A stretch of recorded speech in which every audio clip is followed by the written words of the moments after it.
I love that comment. I can only agree, by the way. I mean, I have to use social media somehow for work, but thankfully I have some very capable, awesome people who handle most of that on my behalf. And on a personal level, Brendan, I'm with you. I found very quickly that it added no value to my life, Yeah. just blundering through. And that's not the same for everyone. But yeah, I appreciate it. Thanks for the share. That's definitely a win. And that will set you in good stead for what's coming today. Anyone else? How about you, Derek? Mini win from the last week? Yeah, look, I blocked the news.com.au website, which I don't know why, but I'm obsessed with. And as a result, every time I went to visit that site, I said, "You're blocked. You cannot visit this site."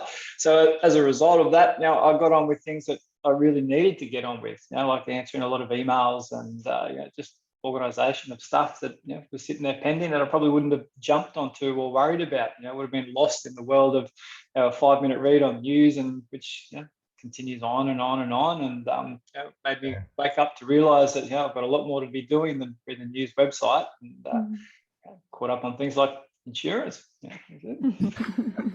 All the fun stuff. I think that's worthy of a silent clap on Zoom. Come on, join me, everyone. A silent clap. There we go. Good work, Derek. Appreciate you sharing it. It's fascinating, isn't it? How just the smallest things like that, just one site that you go to quite a lot. Mine was YouTube, for sure. And I still fight that urge because YouTube can be a great way just to lose yourself a little bit. And yeah, so well done. Relatively small step, but actually big impact. Sorry, Sinead. Just mentioning getting a bit of time back is just, I've got a nasty habit in the morning of when the kids are out the door to just take some time for myself. And that time has been elongating a little bit too much. So I just got off the media and closed the book or whatever that 10 minutes earlier. And the difference it's made to my day, getting organized before I have to start work is quite considerable. Just feeling a little more in control when I sit down. Awesome. It's empowering, isn't it? When you regain control of your time. And look, having some you time, the message here is not to have you time. What you do in that you time. That's right. Whether it's a news site or social media or something like that versus, it might be 5 minutes of breath work. It might be just 5 minutes of sitting, thinking about stuff. Could be for a walk around the block, 5-10 minutes, anything at all. And that's really important. But again, thanks for the feedback, Sid. I'm really glad that already you're sort of finding you're getting benefit from this. Lauren, I know you love to share. I don't know if that's a good or bad thing. I'm itching to hear about the irony. Well, I have some fantastic news. I've got an ironing lady. So that to me is the biggest win. Seriously, we dropped off the load this morning. I just felt like I was just so ecstatic about getting rid of it. So that's my little win. It might be small, but you know what's coming next. Come on, everyone, join me. Silent clap. That's awesome. And out of interest, how much time, all of the friction that caused aside, how much time a week? The friction's really important, getting rid of that, but the problem is it was like the never-ending pile. Like literally every time I went back there, there's more. But let's just guesstimate maybe 2.5 hours in total, because it's about 3 or 4 of us with lots of clothes and uniforms and work outfits and stuff. So it could be anywhere from 2 hours to who knows 3 or 4 hours now eliminated. That's awesome. And that's a week, right? A week. So you multiply that out by 52. That is huge. And of course, removing that friction that it caused.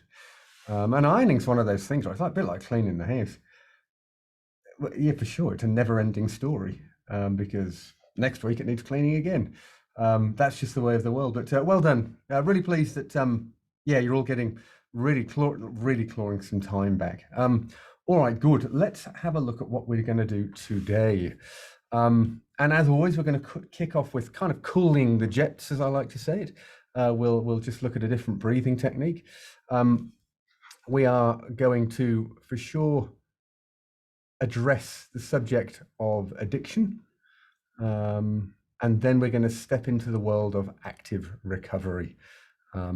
Again, today, historically, really impactful day, and I love it. But let's start as we mean to go on. And look, in the spirit of cooling our jets, you may remember that we talked about William James. He's was the godfather of modern psychology, who made a great point that our actions drive our feelings. You may remember that. And as we have control over our actions, so we actually have control over our feelings. That's something that often gets lost in the weeds. So in week 1, we introduced box breathing into the mix, and hopefully you're still using that and have made a habit of that. Could just be twice a week for 5 minutes at a time, or maybe you've brought it into a daily practice. But it's a way of activating the parasympathetic nervous system and helping to calm the body's fight or flight or freeze response. And then last week, we talked about the autonomic nervous system and added guided meditation to the recovery stack. Something, again, that I hope you all did. It was homework, and I hope you all sort of completed that homework. And again, look to start building these different techniques into your week as a matter of practice. But we're going to come to that.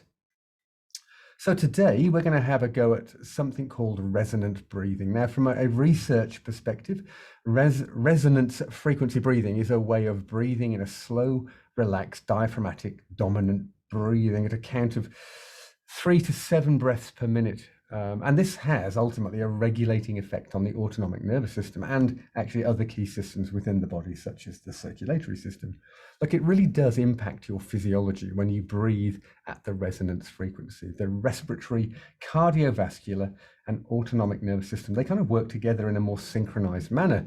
And this technique is super simple, but it's also high yield. And I really hope that when you're building out your active recovery protocol in a little while, and don't worry, we're going to get to that, you'll include a variety of these different techniques that we're teaching you or introducing you to or reminding you of in the Level Up program. All right, like with box breathing and guided meditations, I recommend doing about 20 minutes, but we'll do an introductory 5-minute session together now so that you're familiar with it, and then we can calm our autonomic nervous system so that we can feel amazing as we go through the rest of this masterclass. So ultimately what we're going to do is breathe. We're going to inhale, I should say, through the nose for 4 seconds and exhale through pursed lips for 6 seconds, but there's no pause in between. It's not box breathing. So in through the nose for 4, out through pursed lip for 6, which means a 10-second breathing rate. And this will obviously result in 6 breaths per minute, whereas the average adult breathes at around a rate of around 12 breaths a minute. And that's typically from the chest. So we're slowing it down and we're breathing from the diaphragm and really allowing the parasympathetic nervous system to kind of cool its jets. So we're going to do this together. And I know for some of you sitting in an office, Lauren, you mentioned last week, it's a bit weird because there's people walking past. If you can, try and, I guess, just accept that actually they don't really care what you're doing. And if they think, oh, that's a bit odd, just sitting there with their eyes closed, that's all right. They'll think nothing more of it. So I understand it may feel a bit weird, but let's try and overcome that or just move beyond it. So we're going to do it together, and I'll start you off with the rhythm so that you can then continue counting to yourself and really just allow yourself to be immersed in the technique. And I'll start talking again as we approach the 5-minute mark. All right, so give me a thumbs up so that I know that you are ready. Brilliant, thank you. All right, here we go with a nice hypnotic scene on the screen in case you're not going to close your eyes. So sitting nice and relaxed, eyes open, but with a soft focus on something, for example, on the wall opposite, and take a deep breath in through the nose and exhale from the mouth. And take another nice long inhale.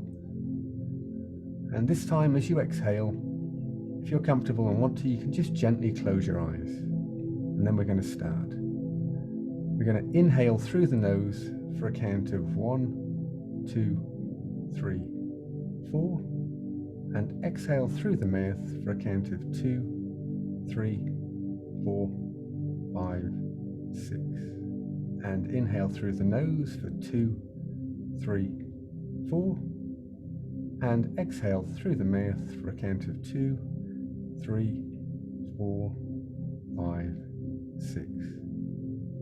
Keeping that rhythm, just counting in your own mind. Enjoy this practice.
All right, very good.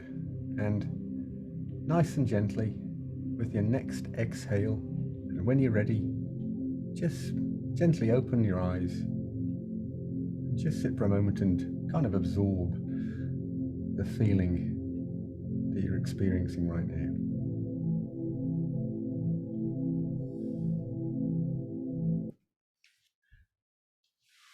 Good stuff. What do you think?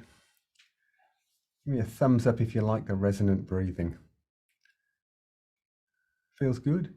So something to ask yourself now is how that felt compared to the box breathing, to the guided meditation last week, because ultimately what we're doing is just giving you a flavor, a taste, if you like, of different techniques so that you can basically adopt the one or the two or all of them and mix them all up. But whichever ones resonate, excuse the pun, with you the most, then they're the ones to adopt. We're all different, no question about it, but very good. So we are now nice and relaxed. We're cleared the mind, centered the mind, and we can dive in to a subject that ultimately we call addressing addiction. Now, as soon as I say that, some of you might be saying to yourself, well, hang on, I'm not an addict. This isn't relevant to me. I'm conscious that for some it may be a bit triggering. And please know that we're not going to be diving into any sharing stories or personal experience on this subject. And in fact, it might not be the form of addiction that may be a trigger for some people. But that whole pushback and, oh, hang on, I'm not an addict, it's a natural response.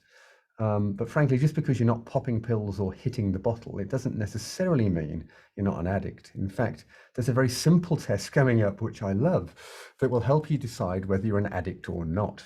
Now, I don't want to sound too dramatic, but there is ultimately a war going on for your attention, and it's relentless, frankly. Oopsie, there we go. And look, some of you who joined one of the web classes before will have touched on some of this already with me, but as a recap, there are over 4 billion people on the planet that are on the internet, and over half of them, although the number's now declining, I'm pleased to say, are active users of Facebook every month. And a quarter of them use Instagram pretty much every month. That's a huge number of people. And what do they all have in common? Well, they all want your attention. They want you to hear them, see them, like them, talk to them, follow them, love them, understand them. But that's not all. You see, there are also over 150 million business websites, and around 70 million of those advertise online. And guess what? They want your attention too. So if you don't stand guard and police your unconsciousness, well, you're going to become an unwilling casualty in the war for your attention. And maybe you already are.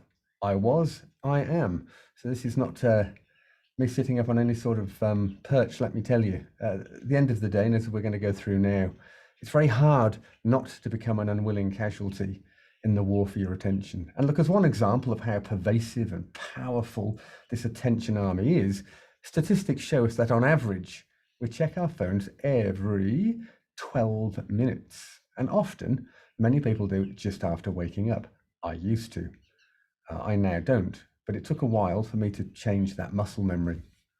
And if you think about it, if you're checking your phone, and this is the bit that resonated with me, if you're checking your phone before you give the person lying next to you a kiss good morning, or getting up and starting the day with something that serves you, well, you've got to wonder, when did that become a thing? These always-on behaviors, well, they're not only harmful to our relationships and productivity, but they're also harmful to our long-term mental health. And they're all designed to be addictive. And we touched on that last week. They're designed to be addictive, and it needs to be addressed. Okay, so first off, let's define in our context what an addict is. And look, if we were to ask Dr. Anna Lemke, she's a professor of psychiatry at Stanford School of Medicine. She's also the chief of the Stanford Medical Dual Diagnosis Clinic. And her answer, when asked of what an addict is, it's the continued use of a drug or behavior despite to harm to self or others.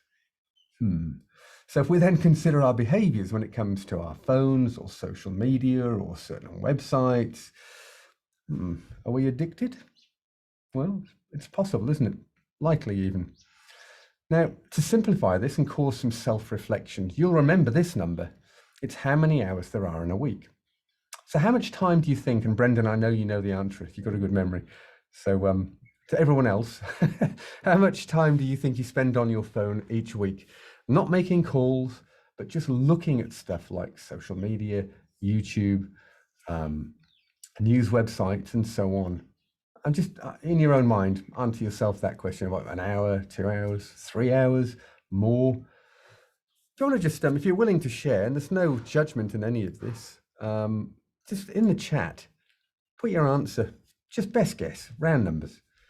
How much time you spend on your phone, for example, each week, just not making phone calls, but just looking at stuff. How many hours a week? Just pop it in the chat. What's your number? Again, no judgment. There's no right or wrong. It's just a number. Thanks, Brendan. That's a big number. But actually, yeah, 15. Yep. Mine used to be up around Brendan's, I have to say. I've actively tried to reduce that. Lauren, thank you, 35 plus. Yeah, I appreciate the candidness, guys. Very honest answers. Well, you're not alone. None of us are alone. A research study surveyed 1,000 Australians of all ages and different demographics. And frankly, the results were horrifying. On average, the daily screen time in Australia is 5.5 hours. That's daily, not weekly. That's 38.5 hours a week. That's about, actually, if you put it into context, about 33% of our waking hours. And let's take those facts out further. This would work out at almost 145,800 hours during our life. That's 17 years looking at screens. And that's just checking social media, finding information, using apps, playing games, taking photos, or just consuming content. It's a staggering number, isn't it? Absolutely staggering. And that's here in Australia. That's not, as usual, pointing the finger at countries like the USA. I don't know what the numbers are, actually. All right. Surprised? Out of interest, what's your one-word reaction in the chat? What do you think of those statistics? noting that actually some of us were kind of almost proving the average, kind of up there, up towards that number. Surprised, horrified, enlightened. Yeah, shocking. Yeah, Derek, absolutely. Brendan, yep. No, I to be honest, I didn't expect it to be that high. Lauren, from my age group, yeah, sure, play the age card, Lauren, good on you. But now I understand it's a valid point. Not surprised. Yeah, I mean, it's for sure. And actually, even the even younger age groups, it's getting worse, isn't it? It's getting worse and worse. I mean, how many times do you go out for, and again, no judgment in what I'm about to say, and I'm not a parent. I've got 3 fur kids, but I don't have human children. But I certainly notice in cafes, restaurants, and so on, often you just see kids glued to devices while the parents are chatting. And again, there's no judgment in that, but it's just more and more screen time. That's my point here. All right. So we're maybe getting a sense for quite how pervasive modern platforms and your phone and my phone have become. So 2 weeks ago, you completed your first Life Radar.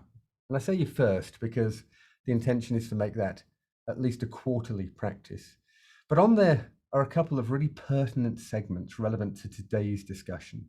And when you look back at the self and the love categories, and this is a rhetorical question now, how did you score with your subcategories such as you time or play or intimacy?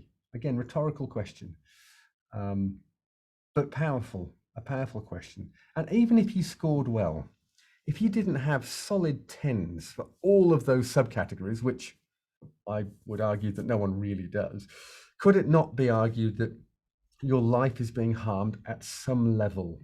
If you invested more time and energy into your own life and the lives of those around you, would a layperson not reasonably expect that your life and the lives of those around you would be better, would be improved somehow?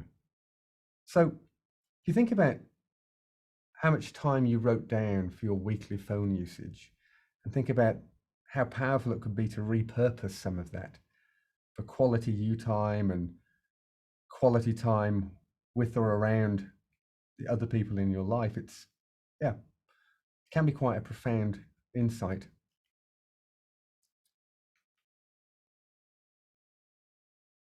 And for the last 2 weeks, I've been almost begging you to invest 5 minutes twice a week for some self-love. For example, guided meditation or box breathing, or this week, resonance breathing. And 10 minutes twice a week to hold yourself accountable and to support your level up buddy. So let's call it 40 minutes in total. And some of you, I'm guessing, haven't managed that because statistically, that's how it works. I've begged you for around 40 minutes a week to help you take care of you. Again, there's no judgment in any of this, but I think it helps us to just shine a light on how we're spending our time and how we could spend our time, and that's okay. And look, everything we're talking about, it's not your fault, and it's the same for me as well, by the way. It's not your fault. And why is that? Because actually this modern world we live in, as we touched on last week, it's full of distractions. Social media, emails, gaming, YouTube, news sites, billboards, screens on the back of headrests in taxis, screens in lifts in a hotel. The list goes on. The attention army deploys their arsenal of weaponry to really great effect. But here's the rub. This state of always being plugged in, this incessant stream of distractions, has undoubtedly eroded our ability to concentrate, which is one of the most fundamental skills for peak performance.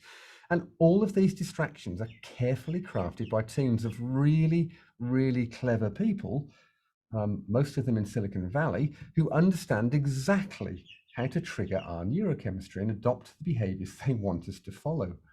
Now, look, if you haven't watched The Social Dilemma yet, it's on Netflix. Honestly, it's really worth it. It's worth the effort. And even if only half of what they're presenting in that document is true, I think there's something for everyone in there. It's a bit of a licorice all sorts of a documentary, but really powerful.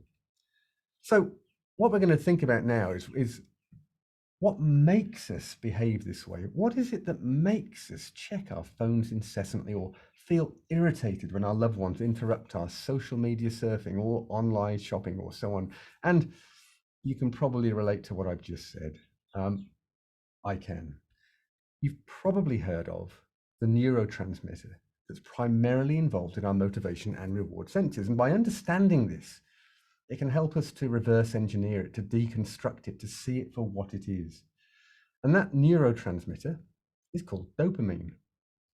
Now think of it this way. The fundamental difference between things that are addictive and those that are not is that things are more addictive release a lot more dopamine. It's pretty much that simple. I mean, there are other reward neurochemicals, but dopamine's the big one.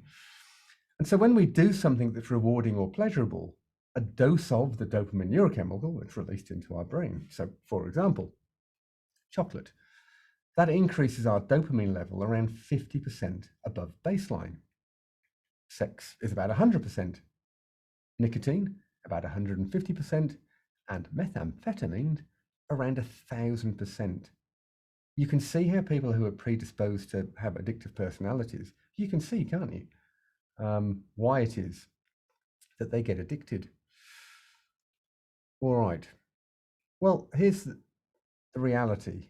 It's no different when you receive an email or a message or a tweet or a whatever. Someone likes your post, someone starts following you, someone wants to be your friend. All of these elicit a dopamine release. And guess what? That makes us feel good. And when something feels good, we want more of it. But there's a downside.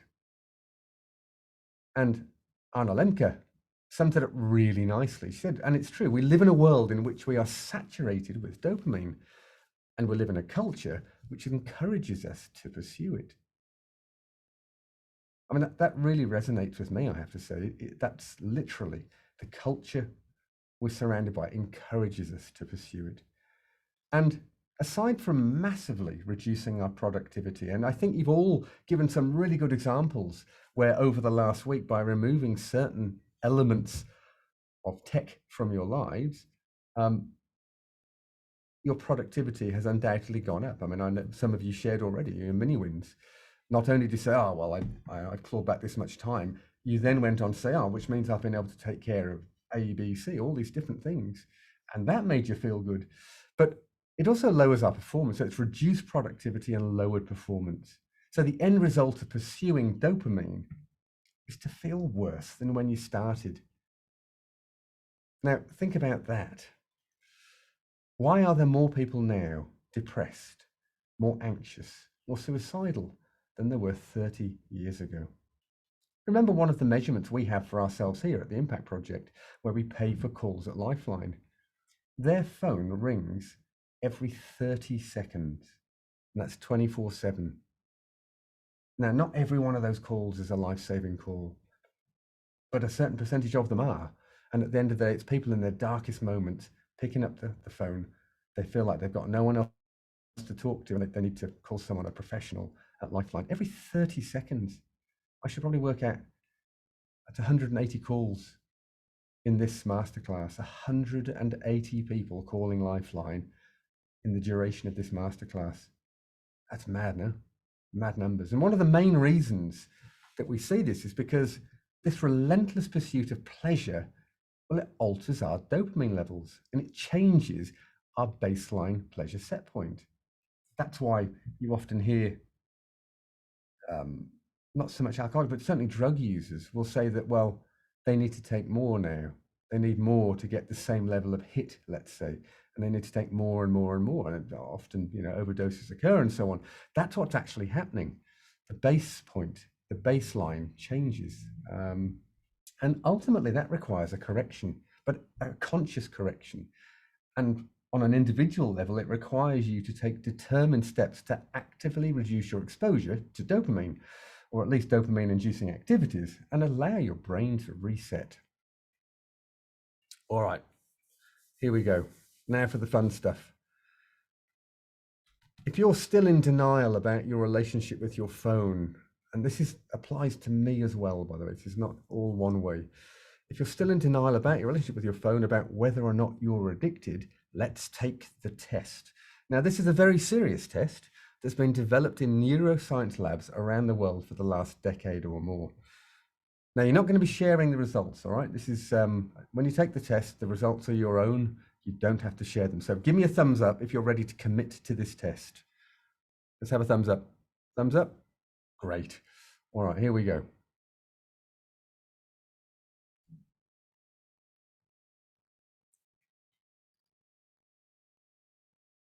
Now, how familiar is this scene? Now, this is going to make you smile, but it actually can also trigger some quite profound realizations about habit forming dopamine really is. Now, for many, this test alone is challenge enough to kickstart greater awareness about just how much the attention army has taken hold. So our neuroscience-based test is, for the next week, do not take your phone with you to the toilet. All right? Now, normally, I can see some smiles.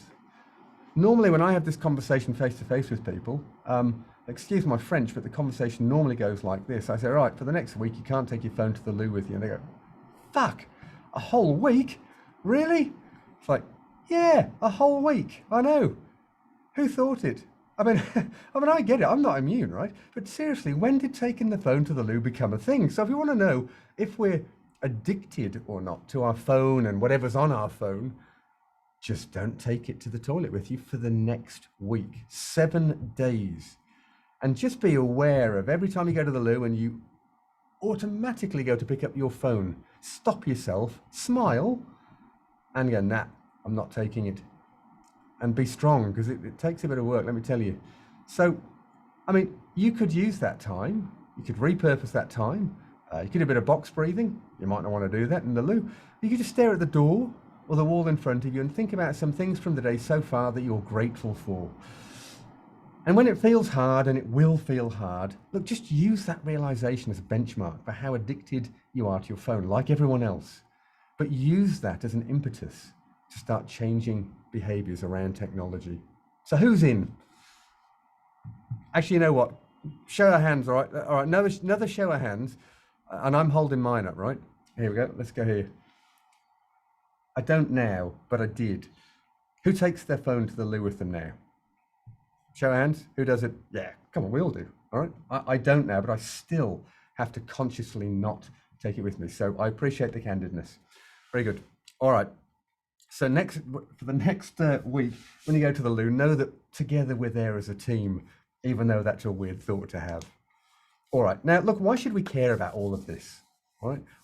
Why should we care? Well, all of the pings and the dings and the alerts and the notifications are, in essence, dopamine-fueled cerebral hooks. And that ultimately causes us to be distracted. They're the opposite of paying attention. And what's a cerebral hook?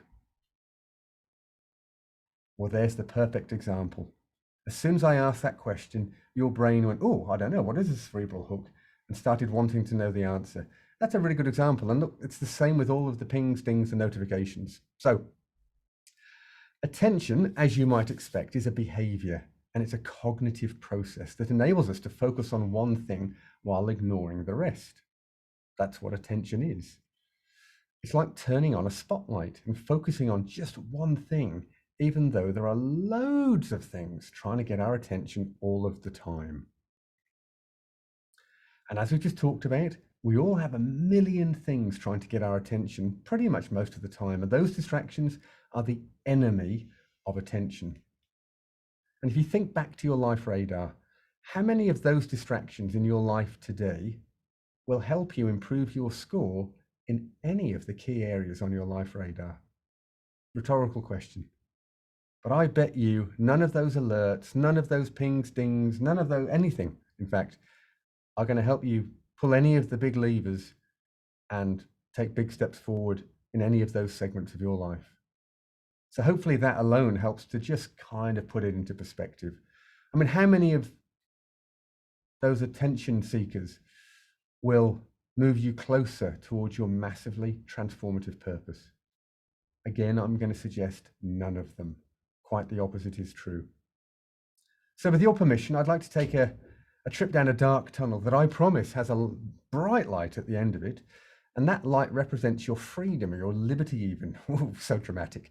But I promise you this, if you lean in and commit to what we're about to go through, regardless of how uncomfortable or impossible it may feel, I guarantee you'll 10x your productivity. You'll free up so much time, it's ridiculous. And you'll feel so much better, lighter. And I think, Sunette, as you said, more in control. More in control of your own time. And you know what? Maybe you'll even feel a little bit smug, and that's okay too.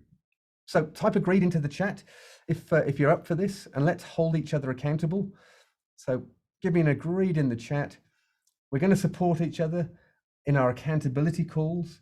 It's going to be really important this week. So really lean into your accountability buddy, because some of these things for many of you can just be a challenge. And it's the same for me, no question about it. All right, let's talk about what we're going to do then, shall we? This is your dopamine detox. I mean, if a neuroscientist was here, they'd go, that's not a real thing, but they'd agree with the principle of what we're going to do. And so I like to call it a dopamine detox. I actually love this phase of Level Up. In many ways, it's an extension of removing the low value activities from your life. And what interested me is that some of you already recognized what we're about to discuss, or some of the things we're about to discuss under your own steam. So talk about high performers, happy days. Now, there are 9 steps, but our main focus for today and the next week are step 1. We'll go through them all, but we're going to focus heavily on step 1 because we should always start at the beginning. And a bit like on the Life Radar, we're looking for the big levers to pull. In this case, the dopamine detox, screens and smartphones and smart watches. I don't know why they call them smartphones or smart watches. They make us the opposite of that, actually. But they are one of the biggest factors when it comes to reducing productivity and performance. Now, underneath step 1, screen and smartphones, there are actually 3 subsets, and we're going to start with. They sound so simple. And actually they are so simple, yet they feel quite dramatic and can feel quite challenging. But if that's how you feel as we go through them, don't stress, it's perfectly normal. It's likely just the case that you've developed behaviors around these like the rest of us, but you have the power to change those behaviors. And we've heard already some huge advances that some of you have made. So now, I wouldn't normally ever ask you to take your phones out or turn them on, and I'm not going to now, but you will be getting to turn your phones on shortly, but not just yet, because otherwise there's a risk we get distracted. Because what happens when you turn your phone on? Ping, ding, ding, ding, ping, ping, ping, because all these messages and emails start coming in, and they'll squirt dopamine into your brain, and you will go and look at them. So for now, don't turn your phones on, but you are going to need your phones. Let's get ready to rock your world. All right, here's some simple steps, all right, that will dramatically change every day of your life. And if you've got a pen and paper, it's absolutely worth writing these down. And certainly these first few you have to write down because they're going to be a breakout group in a moment.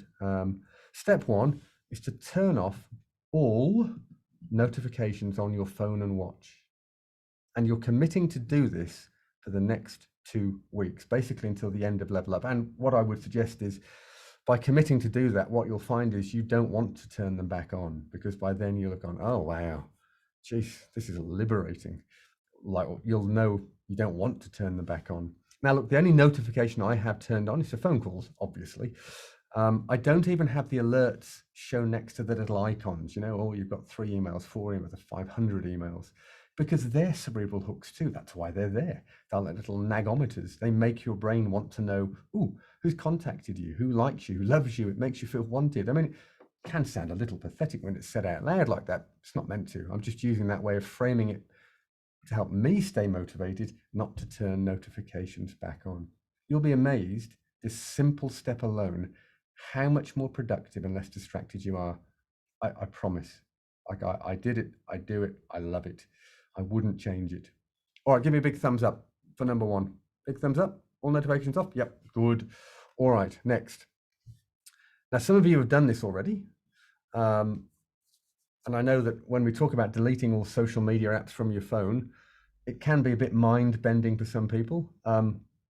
I did delete Facebook, Instagram, Twitter, and LinkedIn from my phone months ago. Actually, I got a new phone about 2 months ago, and I've just never put them on there. So I feel like my phone somehow is clean and pure because it's never even had them on there. For me, it was a game changer. I'm really interested, Lauren. You said I think you committed you were going to turn them off for a couple of days and see how it went. Are you happy to share how that did go, Lauren? Yeah, I'm actually on. Okay, I haven't turned off my apps in probably 10 years. So I grew up with it in high school. I've not deleted these apps off my phone in 10 years, over 10 years now.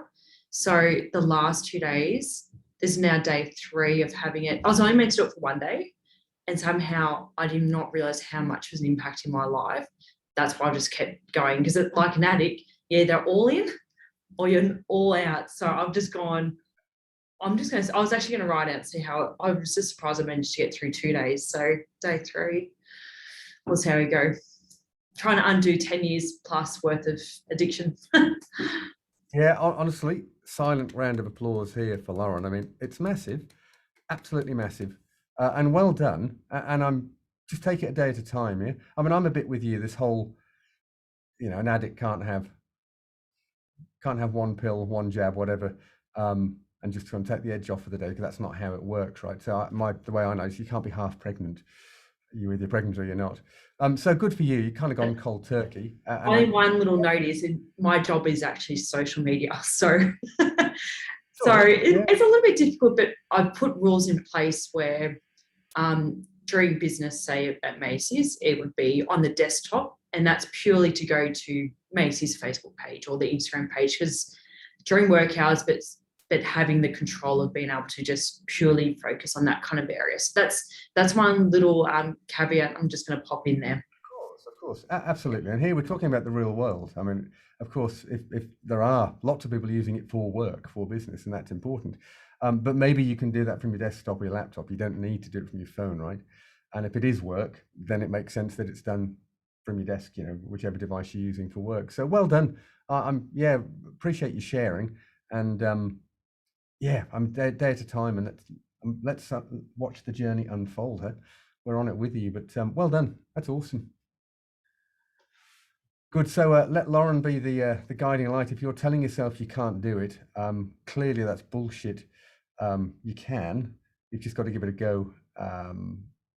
And again, we're not talking about deleting your accounts with social media. We're still about taking it off your phone for an agreed period of time to see how it feels. And Lauren's just shared already the impact that can have. All right, step 3. As a counter to the whole, as we just talked about, if you need to use or want to use social, all good, but just set time in your calendar for when you're going to do it. And it might be you go, all right, well, I want to spend 10 minutes a day just catching up, seeing what people are up to, seeing what mates overseas are doing, or family, or whatever it is. And so we're not demonizing that. We're just saying, well, be disciplined about it and go, well, I'm going to do that with my cup of coffee, after I've done my breath work for 10 minutes. And you put it in your calendar and you stay true to the 10 minutes. Whatever it is, it's very personal, but that is a very efficient way of handling that subject. All right. So we're going to have a little breakout group, and actually want to get to implement those 3 things. So again, some of you have done some of these already, but turn off all notifications, and that includes the smartwatch. All right. In the early days, I used to forget about the smartwatches, and people would bypass this whole process and go, "Oh, I deleted. I got rid of notifications on my phone, but was still getting them on their watch." So, Sunette and Derek, I know you're surrounded by technology by virtue of what you do for a living, but that means also you know how to turn notifications off. So, what we're going to do is break out into groups. It's just 5 minutes, nothing more. Do those things. Turn off all notifications except for the phone that should ring when someone wants to get hold of you. Delete all social media apps from your phone only, and then just confirm you've done it with whoever's in your group and how it makes you feel. I think that's really important. You need to anchor it to how it makes you feel, because we're going to come back to that next week and compare how it might have felt daunting at the beginning, but actually, wow, like I love it. It's awesome. So there you go. Unless anyone's got any questions, Lisa's going to work her magic and pop us into some breakout groups, and I'll see you in 5 minutes. Have fun.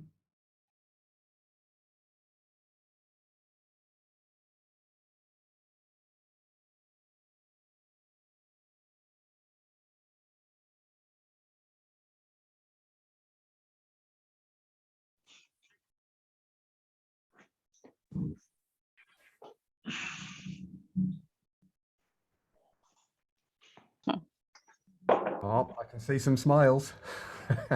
Yeah. Very good.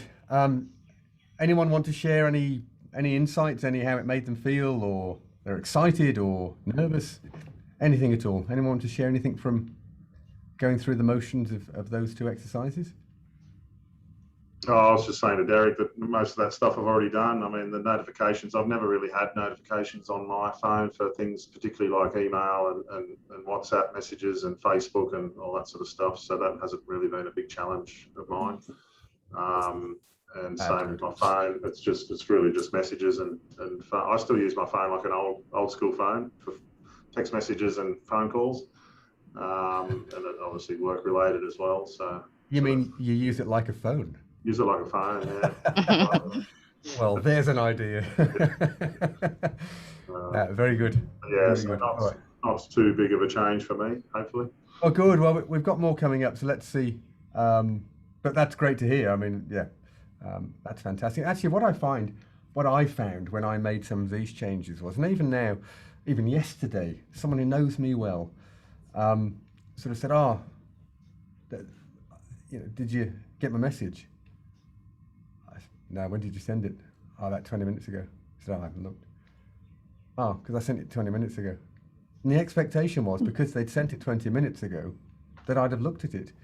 And because I don't have notifications, I invariably don't look at my messages very regularly, actually. I tend to, when I finish what I'm doing, by default, that's when I go, go and make a cup of tea or something. And that's when I'll go, right, okay, let's see. And yeah, it's quite interesting. So, but I have found that a number of people have changed their behavior in how they expect me to respond because they know what I've done and why I've done it. So it's interesting how it starts to have that ripple effect and change other people's behavior as well. All right, so back to our detox journey. So we're still on step one, as our smartphones are really only part of the story. You remember I talked about screens. So I'm guessing most of us also have laptops or desktops, and by default, we're looking at them now, aren't we, frankly? There's some behaviors there too that we can change to defeat the distraction army. Now, again, you'll need a pen to write these 10 steps down. I'm going to whiz through them quite quickly, but there are 10 steps. And if, like Brendan, you've already got some of these under control, brilliant. But the ones that you haven't, sort of write down, and they're things that you can implement. And I would encourage you to do it immediately after this masterclass while it's still fresh. So again, just to pre-frame why it's important that you get into these 10 steps, you'll remember from before that when we load ourselves up cognitively, by default, we reduce our productivity. Our performance goes down. So by reducing the distractions we have available to use in any given moment, we're giving our brain the opportunity to perform at its peak. All right, here we go.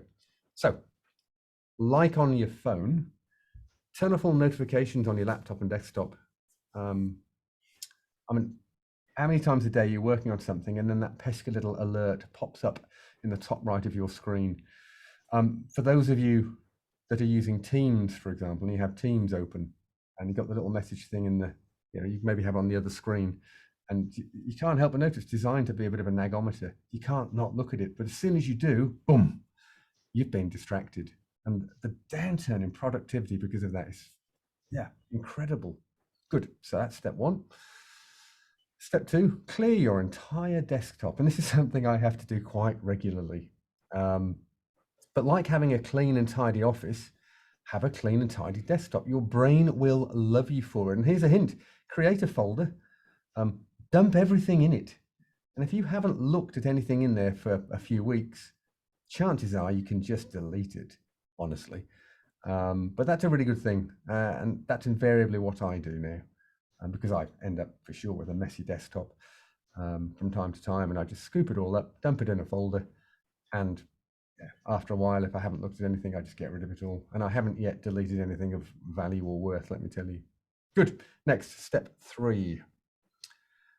Removing apps from your dock. So we add apps to our dock, and often we think we're being efficient, but actually to our brain, it represents clutter, and that represents distraction. So where you can, get rid of them, have a clear out, and what doesn't need to be there, Just don't have it in there. And actually, speaking of your dock, hide it. Get it out of sight, it's out of mind. It's so simple, but that alone is also really effective.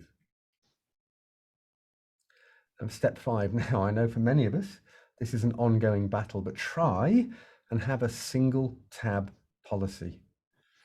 Now, sometimes for sure, if you're doing a specific task, it's helpful to have a couple of tabs open at the same time. And that's okay.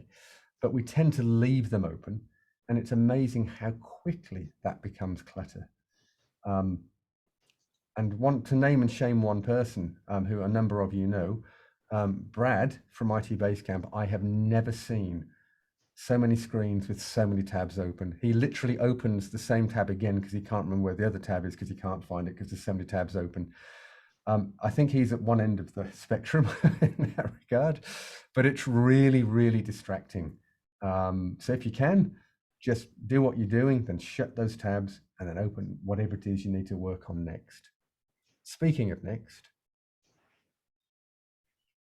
again, it can be helpful sometimes, but try not to have multiple windows open at the same time. You know what I mean? I've mentioned already, having the minimized chat alongside whatever it is that you're working on. It feels efficient sometimes to have Slack or Trello or Teams or whatever it is open all the time, but talk about the attention army taking over your life. Just work on one thing in full screen mode at a time. You'll be amazed how much more productive you are. For those, for example, Sinet in particular, but Derek less so, I think, but nonetheless, there's a delay, often a delay in my responding in Teams. And that's because I just close it. I close Teams. It's not that I'm ignoring you. I've just closed it. I know, I can see you're not available, but I that's leave right. it in there for whenever. No, so living proof. But really, I just find that's necessary, not just Teams, but for example, to come onto this masterclass, I've made sure WhatsApp, Messenger, Teams, you name it, I've just quit it all. So it's not even on or open. And I won't then instinctively go and open those again now. I'll only open them when I want to. It becomes a habit, but really valuable. All right, we're getting there. Next, I'm going to introduce you to some incredible tools. And honestly, some of these are game changers. And I'll go through them. And the links for all of these are in the resources repository. All right, Lisa's going to put the link. You should have it by now, but she's going to pop the link in the chat. And in there, you'll see there's a tab called, or whatever you want to call it, Tools to Guard Against Technology. All right. These are gold. And with that said, let's step in. So step 7, this is one called Install Self-Control. It's this one's for Mac. It's a Chrome extension, and it's just brilliant. It's free, and it enables you to tag any distracting websites that you don't want to be distracted by. So, I mean, there are other tools out there, but this is the one I use, and it works reliably and doesn't seem to be a problem, and it works really well. So check it out, have a look. If you're happy with it, install it. I think you'll love it. This one is the biggest one for me, and this continues to be something I cherish every day of my life. Inbox when ready. Again, it's a Chrome extension. It's free. And all it does is hide your inbox. And it's one of those things, you know, when you're doing something and you go, oh, I've got to email Sinet about that. And you go to do an email with Sinet, but then you see your inbox and there's 5 emails in there and you can't help it. You read them, the subjects, and you go, oh, I can answer that now. And you drop into an email and just, boom, you're distracted. You didn't go there to read emails. So what it does, it hides your inbox, and you can unhide it right there and then. There's a big button that says show me my inbox, and you can see your inbox. But I find that it's just brilliant for all of those occasions where I don't want to look at my inbox and be distracted by it, but I want to send an email. So inbox when ready, absolutely brilliant. Newsfeed eradicator, this one's clever. It's actually pretty cool. So if I go to YouTube now, it replaces the feed with a motivational quote, just a random one. Actually, you can put your own in as well. Ones that you like, for example, you can personalize it in that way. So I use that on a number of sites, but particularly YouTube, because that was the one that would get me. And I can still use YouTube. I can get around it. It's not that it blocks it, but I do find I tend to go, I kind of laugh at myself and go back to doing something, more worthwhile, let's say, than just going down the rabbit hole. So newsfeed eradicator is brilliant. And this one can be amazing. I don't know how many of you just get shed loads of junk email, or you signed up to be on a list that actually it's not relevant anymore, and you're just getting smashed with emails.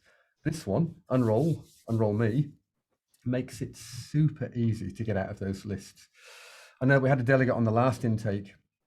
This was the big game changer for him. One of his big low value activities was the whole junk email thing. And he spent 20 minutes on Unroll Me.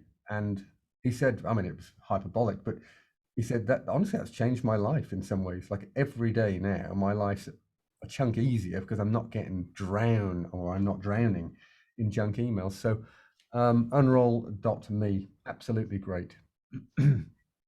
Okay, so I know that's a load of good practical stuff for you to implement this week.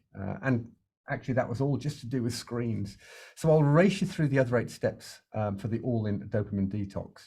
But as you can imagine, we can't deep dive into them all, and I'm conscious of time as it is. So we do deep dive into them on our flagship program, Unleashing Potential, but that's, it's a 12-month immersive program. So we have the time to go through each of these. But in short form, the first one is substances. So alcohol or other forms of drugs, the stimulating food, such as highly processed sugary foods that spike our bodies and brains. And here we're talking about detoxing. So these are things that we can detox our brains and body from. Caffeine, don't worry, I'm not demonizing coffee, but it is a stimulant at the end of the day, and therefore should be used in a mindful and moderated way. Sexual activity, again, I'm not demonizing it, on the contrary, but it's on the list as something that we should be aware has a wide range of pleasure-filled neurochemicals attached to it. For some people, that can be a problem. Majority not. But now you can probably see that there's a descending order to these in terms of potency. For example, talking comes next. As a good conversation can really stimulate our brains, which can be good or bad, depending on the subject and, of course, the timing. Reading, same story. See what I did there. Music, this can be highly engaging for our brains, or, like I mentioned for the Headspace app last week, some background white noise can help us be less distracted. And of course, we have food, real food that isn't causing massive spikes in our brains and bodies. And look, the result of a full dopamine detox is the ability to just sit alone in silence. And I think we can agree, after last week's guided meditation and this week's resonance breathing, our brains are so distracted all the time that such a simple task of just sitting alone in silence can actually be quite hard. Now, that's just a skim through to create awareness around the other 8 elements of a full dopamine detox. But where we're going next is even more practical stuff you can and will implement immediately. And it comes in 3 parts. So keep your pens handy. And here we go. All right, so we kind of touched on it already, but given you've deleted all social media apps and notifications and everything else, the next step is to batch your emails, SMS, social media checking, and calls. Batch them all. And by batching, it's just a way of taking control of your time. I mean, time's finite, we know that. And so therefore we should handle it with care and responsibility. So set a schedule, for example, that could look like, well, check your emails twice a day, and set the times, put them in your calendar. For example, I mostly, I'm certainly not perfect, but I typically check my emails 3 times a day. And that's in my calendar. If I shared my calendar now, you'd see there's all sorts of things in there that are kind of set, and that's one of them. And I know it sounds impossible to some people initially. It did to me. I mean, some people batch their emails to check them once a day or even once a week. Now, that might not be practical, depending on what you do for work, how you work, and so on. But the point here is to become conscious about when you check emails and messages. That's the point. Try and make it a new habit by setting specific times for when you do that.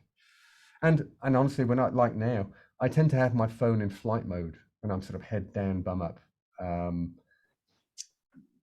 In my experience, the world carries on spinning. If you go off grid for 90 minutes to focus, really focus on something important and give it your all, when you turn everything back on after that 90 minutes, guess what? The world is still there, it's still spinning, and it's going to be fine. There's also a wonderful side effect to this, and I touched on it earlier. People tend to learn that you're not just available on demand, and somehow it changes their behavior too, in terms of their expectations of you. Which brings us nicely to step 2. We kind of touched on this already, but it's called the collapsing meeting strategy. Now, look, every cloud has a silver lining, and the pandemic is no exception. Given the wide adoption of online meetings, and if you think about how we're operating this masterclass, it's easier than ever to replace in-person meetings with online meetings. Now, look, I'm old school. I still like and enjoy that human interaction, the in-person meetings. But here we're talking about being deliberate and selective about them. And if you think about the time and effort involved, we should always strive to be more efficient, to actively try to collapse all forms of meetings or contact points. So can an online meeting become a phone call? Can a call become an email? And so on. If I think over my corporate life, if I think about the amount of time I spent sitting on planes at airports and in taxis and the cost associated with that, to go to Germany, for example, for a meeting, madness, actually, when I think about it, really inefficient. So in the search for increased productivity, this strategy of collapsing meetings is actually the gold standard, and it can help create more time for you. And how you use that reclaimed time, well, it's up to you, but don't squander it. And know that everything we've talked about today so far has a lot to do with controlling your impulses, the impulse to check your phone, the impulse to take your phone to the loo, and so on.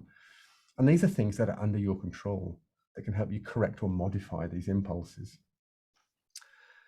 So by focusing instead on getting better with things like sleep, exercising more, living a life of gratitude, eating better so that you're fueling yourself, increasing quality human connection, and being more mindful. I mean, these are all ways that we can repurpose our time and help to manage our impulses better, which brings us to the final piece for today. But first, let's do a really quick check-in. Who'd like to share any insights so far from today's session? What's kind of the top takeaway? What's the one thing in particular that's kind of piqued your interest and gone, yeah, okay, that one's jagged me. Who'd like to share? Just quickly.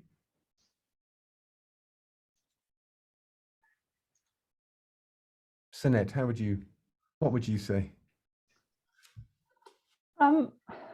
I would say the whole choosing your time for media. As I said to Lauren, just we were talking about how we're already finding excuses to do certain things. And I put my mind back to the days before I took my phone to the toilet. And I said to her, I used to really use that time to just get my mind in order. If I had a problem I was struggling with work or whatever, I would often find a solution while sitting on the toilet, because you just let your mind wander. And I sort of lost that. So getting that back would be kind of exciting and good, I think. Yeah, that's amazing. No, I appreciate you sharing that. That's really candid. I appreciate it.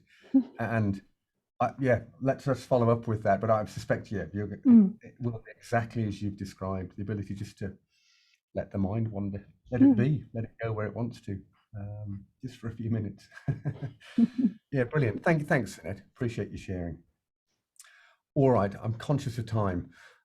We have focused heavily on how to reclaim time by removing low-value activities and changing behaviors around technology. But let's now talk about how you can reset and reboot after all of the pummeling this crazy but exciting world gives us. And importantly, how we can avoid burnout.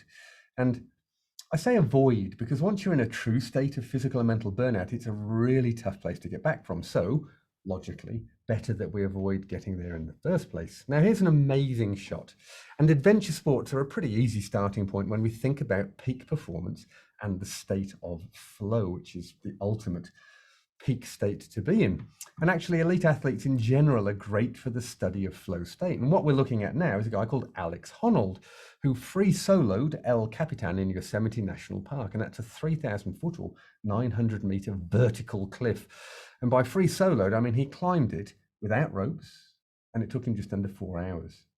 Now, whilst that may seem crazy to you and I, and it certainly does to me, he described it as being a period of hyperfocus where the next hold or foot placement just rolled into place and time somehow became irrelevant, which is actually a really nice way of explaining the state of flow. It's what happens when you learn a whole bunch of skills and you get really good at them, so good that you can execute them automatically and kind of without conscious intervention. And look, you've no doubt experienced a similar state at work or in your sport or whatever it is. Most of us would have had that flow state experience at some stage. Maybe a band, think about that. You know, they seem like they're just riffing, but actually they're most likely operating in a flow state. Or someone delivering a talk. If they're really comfortable with their subject and have delivered lots of talks, they may be just operating in a really flow state environment. But here's the thing, flow's not binary. It's not a light switch where you're either in or out of the zone. It turned out that flow, a mandate to really operating at peak performance, has 4 stages. And it's called the flow cycle, and it consists of a struggle stage, a release stage, the actual flow stage, and then importantly, the recovery stage. For each stage, there are different neurobiological changes in your brain, different neurochemicals being released that cause the shift from stage to stage. And whilst we don't have the time today to deep dive into each of the 4 stages, there are absolutely aspects of this we will introduce that you can introduce into your life from today. Now, just understanding there are 4 stages to operating a flow state, something that you've all undoubtedly done. I mean, that's already an important realization, as is that flow is a peak state. So you can't operate in a peak state all of the time. Actually, it could be said that life's richness is the difference between these states. That's where the motivation comes from. That's where behavioral change comes from. It's the ultimate reward state. So I'm going to spend a little bit of time on the recovery stage of the flow cycle, as not burning out is critically important for peak performance. And the last 18 months, 2 years, has been a pretty rough ride for a lot of people. So understanding how and when to recover effectively is something that I want to share with you in this program so that you can start implementing it immediately. Now, again, for anyone who's joined one of the web classes before, some of this will be known to you. So it's a recap, which is great, but we're going to go a bit deeper. Now, when we approach recovery, we talk about what's known as an active recovery protocol. And I think about active recovery, especially for peak performance, as a great skill. It's something that we have to be gritty about, though, because peak performers don't usually like to recover by default. They just like to keep charging ahead. So let's take a look at active recovery, and let's talk about what it actually means. Now, for many people, talking about relaxing in front of the TV after a hard day's work, think about this as recovery, but it's relaxing. I mean, I also love binging the latest series of what is on Netflix, Ozark being the most recent example. But in the interest of peak performance, there is a major difference between relaxing and active recovery. That's why we need to get gritty about it and install an active recovery protocol into our routines. Lying on the couch with the dogs is super easy and relaxing, but it's not active recovery. And I'm speaking about myself there. From a neuroscience perspective, TV shows are designed to be the polar opposite of active recovery. All those quick cuts from scene to scene, the fast motion, to our brain, it represents danger, like a predator or indeed prey. They're cerebral hooks. And even subconsciously, your brain is being triggered to be awake and alert. And guess what? The producers of movies and TV shows, they know this. That's how they keep us hooked into watching a 90-minute movie or binge watching multiple episodes of a series. They know what they're doing.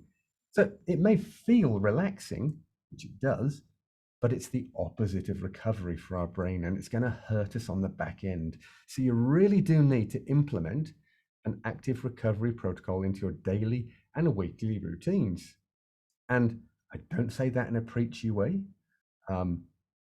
I also have built in an actively stay gritty about keeping these activities in my daily and weekly routines. And do I miss one here and there? Of course I do. But generally speaking, I've got them in my calendar and I do them, and I guarantee they're awesome. So what does that look like? Well, firstly, there are some foundational approaches to active recovery that I'd like you to think about being non-negotiable. And the first, I've kind of touched on it, is protect your schedule. Create the space to embed some of these is crucial.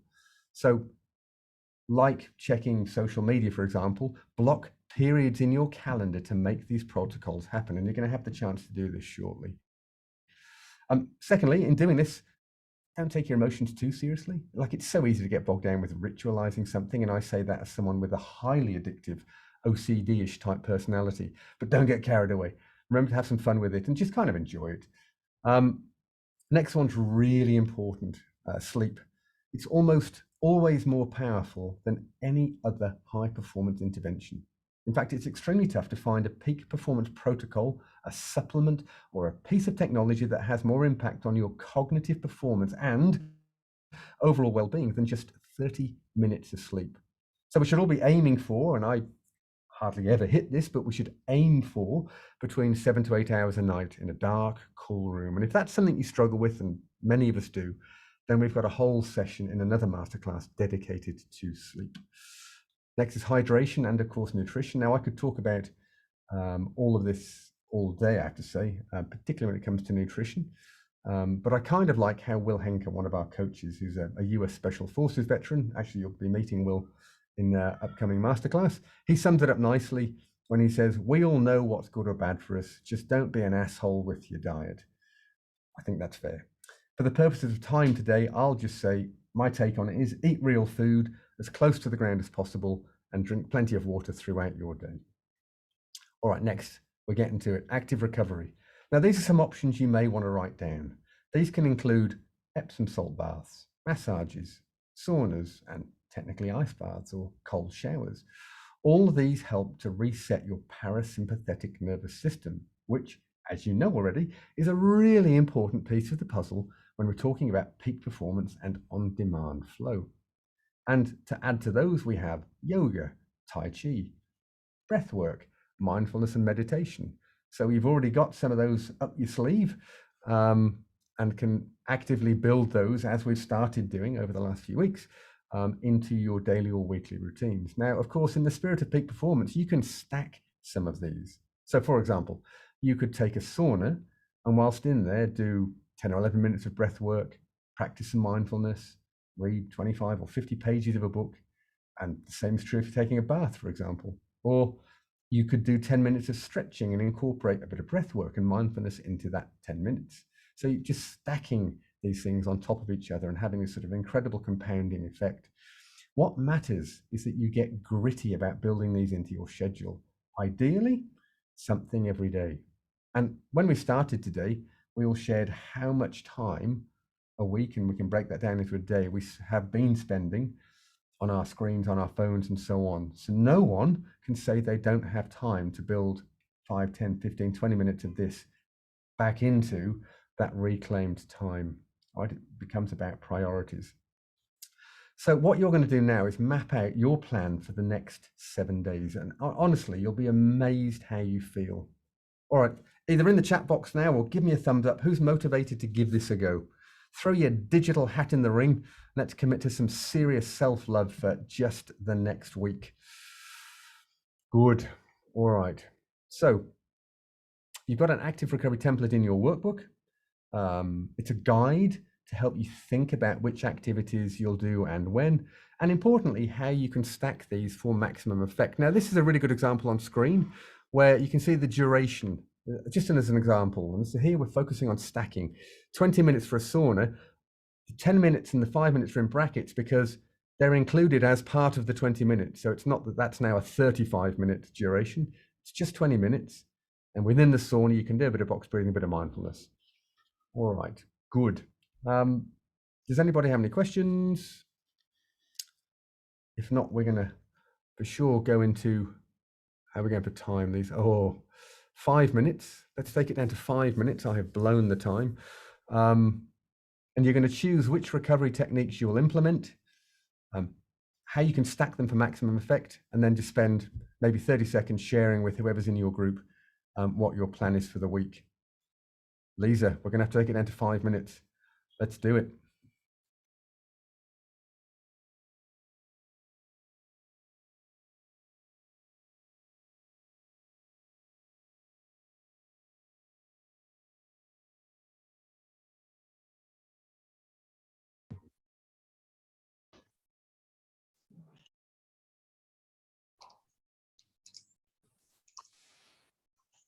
Hi team, how do we go? Thumbs up. I'm conscious of time. We now have the start of an active recovery protocol. In the spirit of time, I'm not going to hold you up. I just need 2 more minutes. There's one more thing I'd like to throw into the mix. And bear with me with this one because I'm going to enjoy seeing your faces.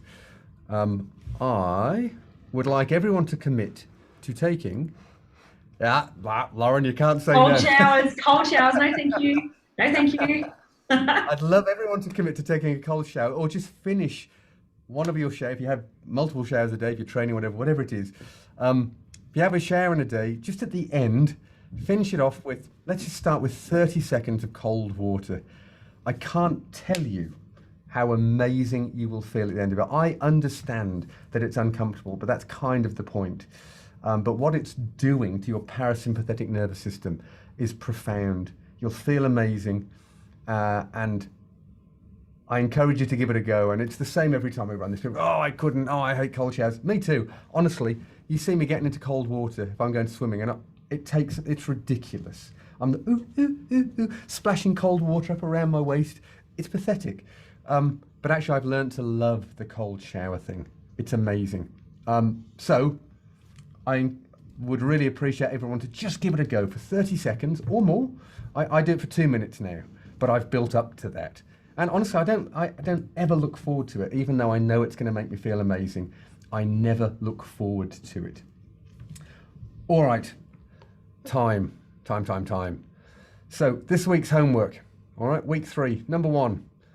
Share your active recovery commitment in Basecamp. Take a photo of it, whatever you've written down. Maybe you didn't have time to finish it. Just finish it off after the masterclass.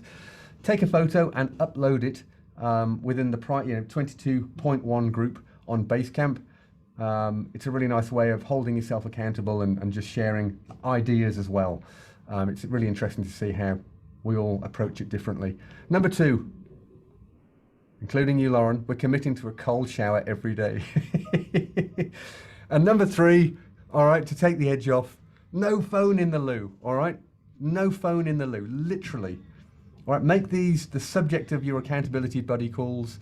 Don't let go of them. Really lean into your active recovery protocols, huh?